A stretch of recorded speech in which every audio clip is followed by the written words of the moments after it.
नमस्कार, आप देख रहे हैं न्यूज वन इंडिया और आपके साथ मैं हूं अंशिका पाठक और मैं हूं आपके साथ कोमल गंगवार। संसद सत्र की शुरुआत हो गई, आज से मानसून सत्र शुरू हो रहा है। सीधा आपको लिया चलते हैं।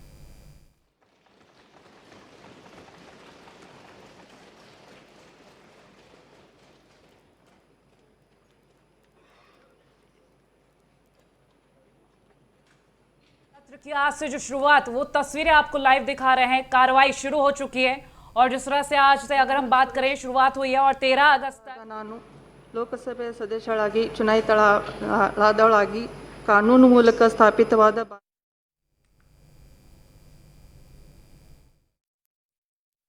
ಬಹುಮತವನ್ನು ಮತ್ತು ಅಖಂಡತೆಯನ್ನು ಎತ್ತಿ ಹಿಡಿಯುತ್ತೇನೆಂದು ಮತ್ತು ನಾನು ಈಗ ಕೈಗೊಳ್ಳಲಿರುವ ಕರ್ತವ್ಯವನ್ನು ಶ್ರದ್ಧಾಪೂರ್ವಕವಾಗಿ ನಿರ್ವಹಿಸುತ್ತೇನೆಂದು ಬಸವಣ್ಣನ ಹೆಸರಿನಲ್ಲಿ ಪ್ರಮಾಣ ವಚನ ಮಾಡುತ್ತೇನೆ.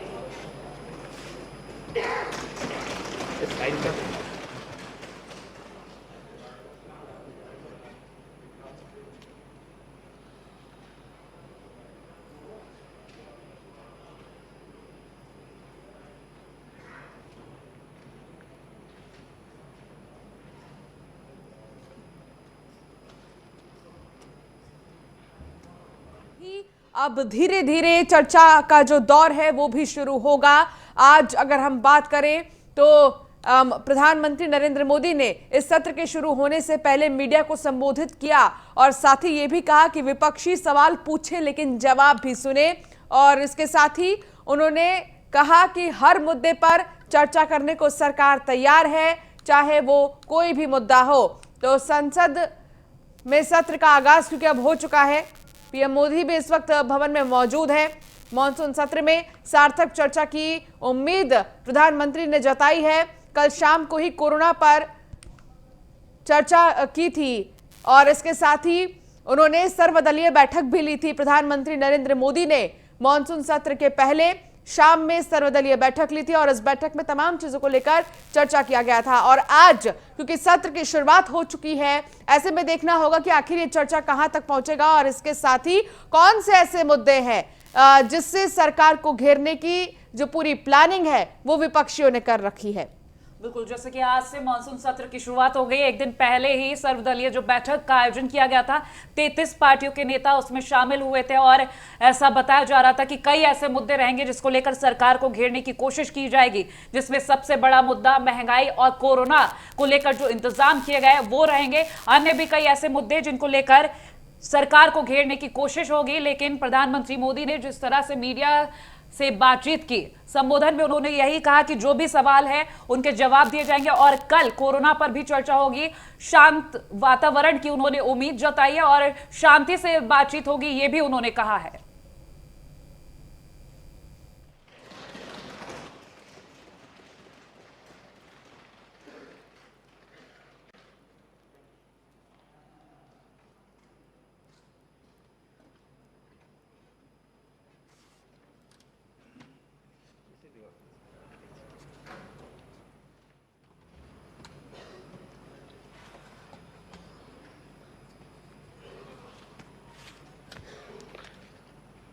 கன்னியாகுமரி தொகுதி மக்கள் சபையின் உறுப்பினராக தேர்ந்தெடுக்கப்பட்ட ஹரிகிருஷ்ண பெருமாள் நாடார் வசந்தகுமாரின் மகனாகிய விஜயகுமார் என்கின்ற விஜயவசந்த் என்னும் நான் சட்டப்பூர்வமாக நிறுவப்பட்டுள்ள இந்திய அரசமைப்பில் உண்மையான நம்பிக்கையும் பற்றுதலும் கொண்டிருப்பேன் என்றும் இந்திய நாட்டின் இறையாண்மையும் ஒருமைப்பாட்டையும் நிலைநிறுத்துவேன் என்றும் நான் மேற்கொள்ள இருக்கும் கடமையை நேர்மையுடன் நிறைவேற்றுவேன் என்றும் கடவுளறிய உறுதி கூறுகிறேன். பெருந்தலைவர் காமராஜர் புகழ்வாக, ராஜீவ்காந்தி புகழ்வாழ்க. நன்றி.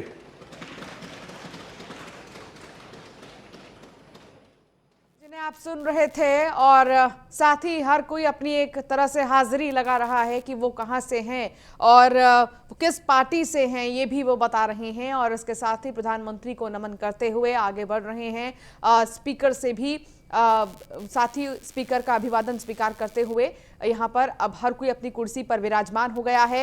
अब ग्राफिक्स के जरिए एक तरफ हम आपको दिखा रहे हैं कि आखिर कैसा होगा मानसून सत्र। 22 जुलाई को 200 किसान संसद जा सकते हैं। इसके अलावा किसानों ने संसद घेरने की भी चेतावनी दी है, क्योंकि लगातार जो किसानों का मुद्दा है वो गरमाया हुआ है। लगभग 7 महीने होने को हैं और ऐसे में अब भी किसान आंदोलन पर डटे हुए हैं, आंदोलन कर रहे हैं। उनकी ये मांग है जल्द से जल्द 3 कृषि कानून को रद्द कर दिया जाए, और अगर जब तक रद्द नहीं होंगे ये 3 कृषि कानून तब तक किसान की तरह अपनी मांगों पर अड़े रहेंगे। और ये जो तस्वीर आपको हम दिखा रहे हैं ये सीधे संसद की तस्वीर है, जहां मॉनसून सत्र का आगाज हो चुका है। मॉनसून सत्र का आगाज हुआ, पहला दिन और शुरुआत हो चुकी। 13 अगस्त तक ये मॉनसून सत्र चलेगा। कई ऐसे मुद्दे रहेंगे जिस पर विपक्ष सरकार को घेरने की कोशिश करेगा। फिलहाल कार्रवाई की शुरुआत हो चुकी है, आपको सीधा तस्वीरें दिखा रहे हैं मॉनसून सत्र का। आज ये पहला दिन, तो पेश हो सकते हैं 17 अहम विधेयक इस सत्र में। और जिस तरह से आज से शुरुआत हुई है, पहले ही कह दिया गया था कि विपक्ष की तरफ से। और इस वक्त आपको ये 2 तस्वीरें स्क्रीन पर दिखा रहे हैं, एक राज्यसभा की कार्रवाई और दूसरी लोकसभा की कार्रवाई। दोनों ही तस्वीरें लाइव इस वक्त आप न्यूज़ 1 इंडिया की स्क्रीन पर देख रहे हैं। संसद में एक तरफ लोकसभा की कार्रवाई की तस्वीरें आपको दिखा रहे हैं, राज्यसभा की कार्रवाई की तस्वीरें आप देख रहे हैं। बिल्कुल, आप देखिए राज्यसभा की कार्रवाई भी लाइव, जिसकी तस्वीर आप देख सकते हैं। और लोकसभा में आपको सीधे लिए चलते हैं, प्रधानमंत्री नरेंद्र मोदी क्या कुछ कह रहे हैं, सुनिए।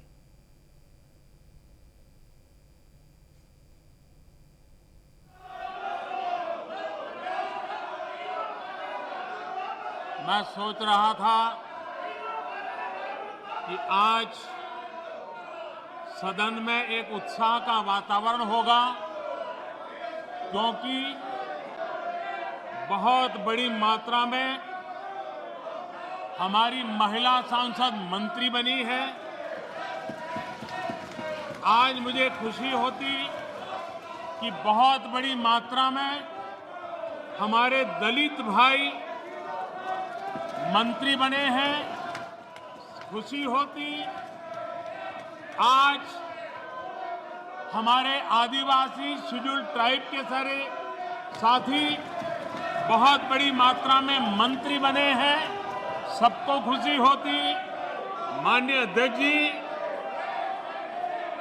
इस बार सदन में हमारे साथी सांसद जो किसान परिवार से हैं, ग्रामीण परिवेश के हैं, सामाजिक आर्थिक रूप से पिछड़े वर्ग से हैं, ओबीसी समाज से हैं, बहुत बड़ी मात्रा में उनको मंत्रिपरिषद में मौका मिला। उनका परिचय करने का आनंद होता। हर बेंच पर से बेंच को थपथपा करके उनका गौरव किया गया होता। लेकिन शायद देश के दलित मंत्री बने, देश की महिला मंत्री बने, देश के ओबीसी मंत्री बने, देश के किसानों के बेटे मंत्री बने। ये बात कुछ लोगों को राज नहीं आती है और इसलिए उनका परिचय तक नहीं होने देते हैं। और इसलिए माननीय अध्यक्ष जी, मंत्रिमंडल में नवनियुक्त सदस्यों को लोकसभा में इंट्रोड्यूस समझा जाए। माननीय सदस्यगण, माननीय मंत्री महोदय का प्रधानमंत्री जी परिचय करना चाहते हैं। मैं पुनः आपसे आग्रह करता हूं। In the passing of Sri Belhari Babu, the country has lost a dedicated social worker and an able parliamentarian.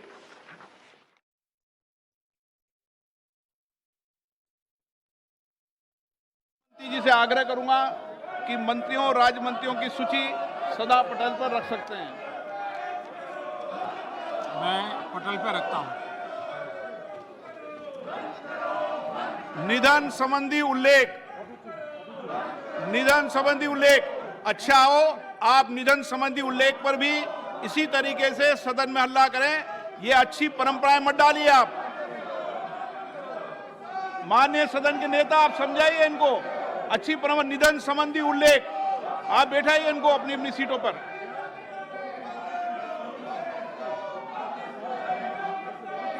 वो भी चलिए, बिठाइए ना आप।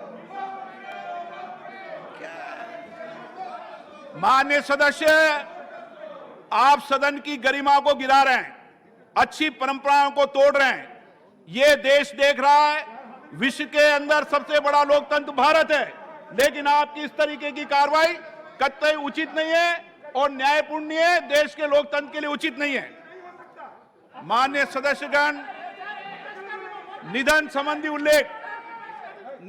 उल्लेख माननीय सदस्यगण, मुझे अत्यंत दुख के साथ हमारे 40 पूर्व साथियों के निधन के संबंध में सभा को सूचित करना है। श्री स्कारिया थॉमस 6ठी और 7वीं लोकसभा के सदस्य थे, जिन्होंने केरल के कोट्टायम संसदीय निर्वाचन क्षेत्र का प्रतिनिधित्व किया। श्री थॉमस का निधन 74 वर्ष की आयु में 18 मार्च 2021 को कोची में हुआ। श्री हरि नारायण प्रभु 10वीं लोकसभा के सदस्य थे, जिन्होंने गोवा के पणजी संसदीय निर्वाचन क्षेत्र का प्रतिनिधित्व किया। वे इससे पहले 2 कार्यकाल के लिए गोवा, दमन और दीव विधानसभा के सदस्य और गोवा विधानसभा के सदस्य भी रहे। उन्होंने गोवा, दमन और दीव सरकार में मंत्री के रूप में भी कार्य किया। श्री हरीश नारायण प्रभु का निधन 85 वर्ष की आयु में 20 मार्च 2021 को पणजी में हुआ। श्री मुख्तार अनीस जी 11वीं लोकसभा के सदस्य थे, जिन्होंने उत्तर प्रदेश के सीतापुर संसदीय निर्वाचन क्षेत्र का प्रतिनिधित्व किया। श्री अनीस ने 4 कार्यकाल तक उत्तर प्रदेश विधानसभा के सदस्य के रूप में भी कार्य किया और साथ ही उत्तर प्रदेश सरकार में उप मंत्री के रूप में भी कार्य किया। मुख्तार अनीस जी का निधन 77 वर्ष की आयु में 30 मार्च 2021 को लखनऊ में हुआ। श्री श्यामाचरण गुप्ता ने 14वीं और 16वीं लोकसभा में उत्तर प्रदेश के बांदा और इलाहाबाद संसदीय निर्वाचन क्षेत्र का प्रतिनिधित्व किया। श्री गुप्ता वित्त, अधीनस्थ विधान और सूचना प्रौद्योगिकी संबंधी संसदीय समितियों के सदस्य थे। उनका निधन 76 वर्ष की आयु में 9 अप्रैल 2021 को नई दिल्ली में हुआ। श्री दिग्विजय सिंह 7वीं और 8वीं लोकसभा के सदस्य थे, जिन्होंने गुजरात के सुरेंद्र नगर संसदीय क्षेत्र का प्रतिनिधित्व किया। श्री सिंह ने इकोलॉजी और पर्यावरण विभाग में उप मंत्री के रूप में भी कार्य किया। इससे पहले वे गुजरात विधानसभा में 2 कार्यकाल के लिए सदस्य भी रहे। श्री दिग्विजय सिंह का निधन 88 वर्ष की आयु में 3 अप्रैल 2021 को वांकानेर में हुआ। श्री अजमीरा चंदूलाल 11वीं और 12वीं लोकसभा के सदस्य थे, जिन्होंने तेलंगाना के वारंगल संसदीय निर्वाचन क्षेत्र का प्रतिनिधित्व किया। श्री चंदूलाल मानव संसाधन विकास संबंधी समिति और श्रम कल्याण संबंधी समिति तथा एमपी लेड संबंधी समिति के सदस्य थे। वे इससे पहले 2 कार्यकाल के लिए आंध्र प्रदेश विधानसभा के सदस्य थे। उन्होंने आंध्र प्रदेश सरकार में मंत्री के रूप में भी कार्य किया। श्री अजमीरा चंदूलाल का निधन 66 वर्ष की आयु में 15 अप्रैल 2021 को हैदराबाद में हुआ। श्री बची सिंह रावत 11वीं, 12वीं, 13वीं, 14वीं लोकसभा के सदस्य थे, जिन्होंने उत्तराखंड के अल्मोड़ा संसदीय निर्वाचन क्षेत्र का प्रतिनिधित्व किया। श्री रावत ने रक्षा राज्य मंत्री तथा साइंस और टेक्नोलॉजी राज्य मंत्री के रूप में भी कार्य किया। वे विभिन्न संसदीय समितियों के सदस्य भी रहे। श्री रावत इससे पहले 2 कार्यकाल के लिए उत्तर प्रदेश विधानसभा के सदस्य रहे और उन्होंने उत्तर प्रदेश सरकार में मंत्री के रूप में भी कार्य किया। श्री बच्ची सिंह रावत का निधन 71 वर्ष की आयु में 18 अप्रैल 2021 को ऋषिकेश में हुआ। श्री जगदीश सिंह राणा 15वीं लोकसभा के सदस्य थे, जिन्होंने उत्तर प्रदेश के सहारनपुर संसदीय निर्वाचन क्षेत्र का प्रतिनिधित्व किया। श्री राणा प्राक्कलन समिति तथा वाणिज्य संबंधी समिति के सदस्य रहे। इससे पहले वे 5 कार्यकाल के लिए उत्तर प्रदेश विधानसभा के सदस्य रहे। उन्होंने उत्तर प्रदेश सरकार में मंत्री के रूप में भी कार्य किया। श्री जगदीश सिंह राणा का निधन 66 वर्ष की आयु में 19 अप्रैल 2021 को सहारनपुर में हुआ। श्री श्याम बिहारी मिश्र 10वीं, 11वीं, 12वीं, 13वीं लोकसभा के सदस्य थे, जिन्होंने उत्तर प्रदेश के बिल्लौर संसदीय निर्वाचन क्षेत्र का प्रतिनिधित्व किया। श्री मिश्र खाद्य नागरिक आपूर्ति और सार्वजनिक वितरण संबंधी समिति तथा आवश्यक वस्तु संशोधन विधेयक 1998 संबंधी संयुक्त समिति के सभापति और संसदीय समितियों के सदस्य रहे। श्री श्याम बिहारी मिश्र का निधन 82 वर्ष की आयु में 20 अप्रैल 2021 को कानपुर में हुआ। श्री सुरेश पासी 13वीं लोकसभा के सदस्य थे, जिन्होंने उत्तर प्रदेश के चेल संसदीय निर्वाचन क्षेत्र का प्रतिनिधित्व किया। श्री पासी विभिन्न संसदीय समितियों के सदस्य रहे। इससे पहले उन्होंने उत्तर प्रदेश विधानसभा के सदस्य के रूप में भी कार्य किया। श्री सुरेश पासी का निधन 64 वर्ष की आयु में 20 अप्रैल 2021 को इलाहाबाद में हुआ। प्रोफेसर दुखा भगत 13वीं लोकसभा के सदस्य थे, जिन्होंने झारखंड के लोहरदगा संसदीय निर्वाचन क्षेत्र का प्रतिनिधित्व किया। श्री भगत संचार समिति के सदस्य थे। श्री दुखा भगत का निधन 67 वर्ष की आयु में 23 अप्रैल 2021 को रांची में हुआ। श्री सुग्रीव सिंह 14वीं लोकसभा के सदस्य थे। उन्होंने उड़ीसा के फूलबनी संसदीय निर्वाचन क्षेत्र का प्रतिनिधित्व किया। वे विभिन्न संसदीय समितियों के सदस्य रहे। श्री सुग्रीव सिंह का निधन 57 वर्ष की आयु में 26 अप्रैल 2021 को भुवनेश्वर में हुआ।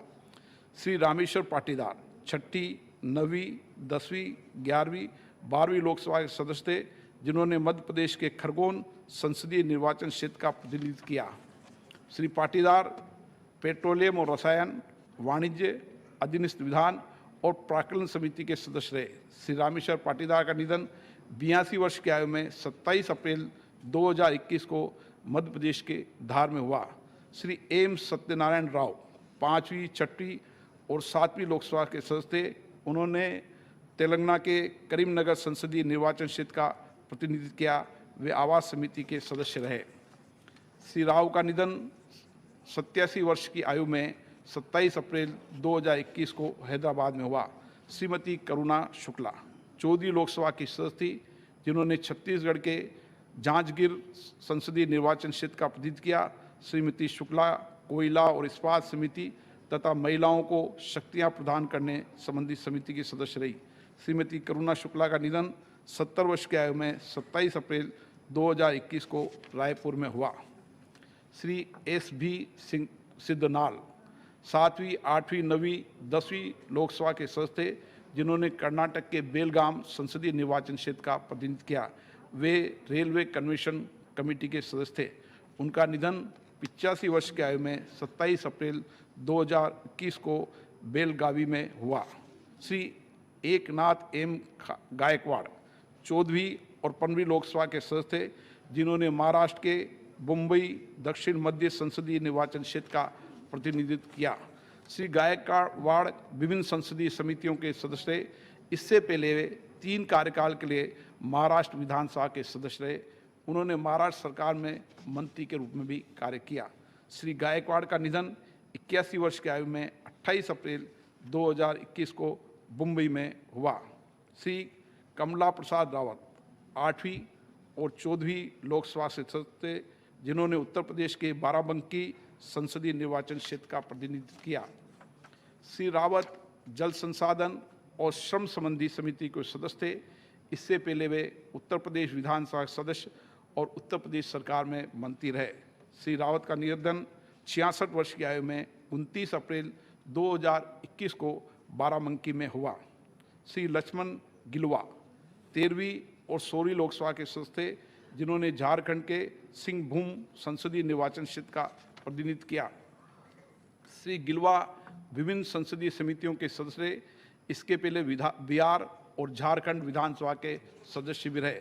श्री लक्ष्मण गिलुआ का निधन 56 वर्ष की आयु में 29 अप्रैल 2021 को जमशेदपुर में हुआ। डॉक्टर मोहम्मद शाहबुद्दीन 11वीं, 12वीं, 13वीं और 14वीं लोकसभा के सदस्य थे, जिन्होंने बिहार के सिवान संसदीय निर्वाचन क्षेत्र का प्रतिनिधित्व किया। वे विभिन्न संसदीय समिति के सदस्य भी रहे। इससे पहले डॉक्टर शाहबुद्दीन बिहार विधानसभा के सदस्य भी रहे। डॉक्टर मोहम्मद शाहबुद्दीन का निधन 53 वर्ष की आयु में 1 मई 2021 को नई दिल्ली में हुआ। श्री रामचरित निषाद 16वीं लोकसभा के सदस्य थे। उन्होंने उत्तर प्रदेश के मछली शहर संसदीय निर्वाचन क्षेत्र का प्रतिनिधित्व किया। श्री निषाद परिवहन, पर्यटन और संस्कृति संबंधी समिति तथा अनुसूचित जातियां और जनजाति समिति कल्याण समिति के सदस्य भी थे। श्री रामचरित निषाद का निधन 57 वर्ष की आयु में 3 मई 2021 को नोएडा में हुआ। श्री जोरावर राम 9वीं लोकसभा के सदस्य थे, जिन्होंने झारखंड के पलामू संसदीय निर्वाचन क्षेत्र का प्रतिनिधित्व किया। वे बिहार विधानसभा के सदस्य होने के साथ बिहार सरकार में राज्य मंत्री भी रहे। श्री जोरावर राम का निधन 78 वर्ष की आयु में 3 मई 2021 को पलामू में हुआ। श्री सब्भाम हरि 15वीं लोकसभा के सदस्य थे, जिन्होंने आंध्र प्रदेश के अनाकपल्ली संसदीय निर्वाचन क्षेत्र का प्रतिनिधित्व किया। श्री हरि उद्योग समिति के सदस्य थे। श्री सब्भाम हरि का निधन 68 वर्ष की आयु में 3 मई 2021 को विशाखापट्टनम में हुआ। श्री जयनारायण रोट 7वीं लोकसभा के सदस्य थे, जिन्होंने राजस्थान के पूर्वती सलुम्बर संसदीय निर्वाचन क्षेत्र का प्रतिनिधित्व किया। वे राजस्थान विधानसभा के सदस्य भी रहे। श्री जयनारायण रोट का निधन 82 वर्ष की आयु में 5 मई 2021 को उदयपुर में हुआ। श्री जगमोहन 11वीं, 12वीं, 13वीं लोकसभा के सदस्य थे, जिन्होंने नई दिल्ली संसदीय निर्वाचन क्षेत्र का प्रतिनिधित्व किया। वे वर्ष 1990 से 1996 के दौरान राज्यसभा के सदस्य भी रहे। श्री जगमोहन दिल्ली, गोवा, दमन और दीव के उपराज्यपाल तथा जम्मू कश्मीर के राज्यपाल भी रहे। श्री जगमोहन संचार, शहरी विकास और गरीबी उन्मूलन, कार्यक्रम कार्यान्वयन और सांख्यिकी, पर्यटन और संस्कृति मंत्रालयों में कैबिनेट मंत्री रहे तथा ऊर्जा संबंधी समिति के सभापति भी रहे। राष्ट्र के प्रति सेवाओं के लिए श्री जगमोहन को 1971 में पद्मश्री, 1970 में पद्म भूषण और 2016 में पद्म विभूषण से सम्मानित किया गया। श्री जगमोहन का निधन 93 वर्ष की आयु में 4 मई 2021 को नई दिल्ली में हुआ। श्री अजीत सिंह 9वीं, 10वीं, 11वीं, 13वीं, 14वीं और 15वीं लोकसभा के सदस्य थे। उन्होंने उत्तर प्रदेश के बागपत संसदीय निर्वाचन क्षेत्र का प्रतिनिधित्व किया। वे उद्योग, खाद्य, कृषि और नागर विमानन मंत्रालय में कैबिनेट मंत्री भी रहे। श्री अजीत सिंह वित्त, सरकारी आश्वासनों, रसायन और उर्वरक तथा एमपीलेट संबंधी संसदीय समिति के सदस्य भी रहे। श्री अजीत सिंह का निधन गुरुग्राम में 6 मई 2021 को 82 वर्ष की आयु में हुआ। श्री RL भाटिया 5वीं, 7वीं, 8वीं, 10वीं, 11वीं और 13वीं लोकसभा के सदस्य थे, जिन्होंने पंजाब के अमृतसर संसदीय क्षेत्र का प्रतिनिधित्व किया। श्री भाटिया वर्ष 1992 से 96 तक विदेश मंत्रालय में केंद्रीय राज्य मंत्री भी रहे। श्री भाटिया याचिका समिति तथा पूर्वती खाद्य और नागरिक आपूर्ति संबंधी समिति के सभापति थे।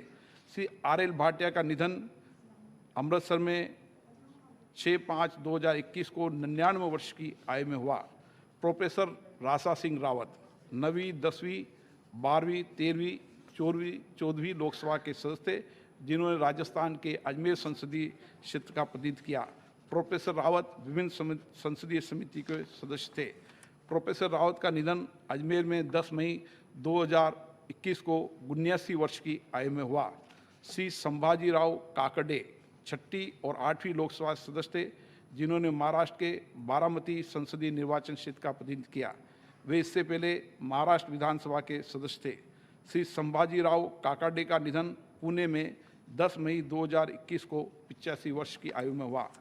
श्री रामेंद्र कुमार यादव 9वीं लोकसभा के सदस्य थे, जिन्होंने बिहार के मध्यपुरा संसदीय निर्वाचन क्षेत्र का प्रतिनिधित्व किया। वे बिहार विधानसभा के सदस्य भी रहे। श्री रामेंद्र कुमार यादव का निधन पटना में 14 मई 2021 को 78 वर्ष की आयु में हुआ। श्री राजीव शंकर राव सातव महाराष्ट्र के हिंगोली संसदीय निर्वाचन क्षेत्र से 16वीं लोकसभा के सदस्य थे। वे राज्यसभा के वर्तमान सदस्य थे। श्री सातव रक्षा समिति, अन्य पिछड़े वर्गों के कल्याण संबंधी समिति और रेल समिति के सदस्य रहे तथा महाराष्ट्र विधानसभा के सदस्य भी रहे। श्री राजीव शंकर राव सातव का निधन पुणे में 16 मई 2021 को 46 वर्ष की आयु में हुआ। श्री केटी बांडियार 10वीं लोकसभा के सदस्य थे, जिन्होंने तमिलनाडु के तंजावुर संसदीय निर्वाचन क्षेत्र का प्रतिनिधित्व किया। उनका निधन चेन्नई में 17 मई 2021 को 92 वर्ष की आयु में हुआ। प्रोफेसर चमन लाल गुप्ता 11वीं, 12वीं और 13वीं लोकसभा के सदस्य थे, और वहीं राज्यसभा की कार्रवाई स्थगित कर दी गई है। इस वक्त की बड़ी अपडेट आप तक पहुंचा रहे हैं। राज्यसभा की कार्रवाई को स्थगित कर दिया है। दोपहर 12:24 पर राज्यसभा की कार्रवाई स्थगित की गई।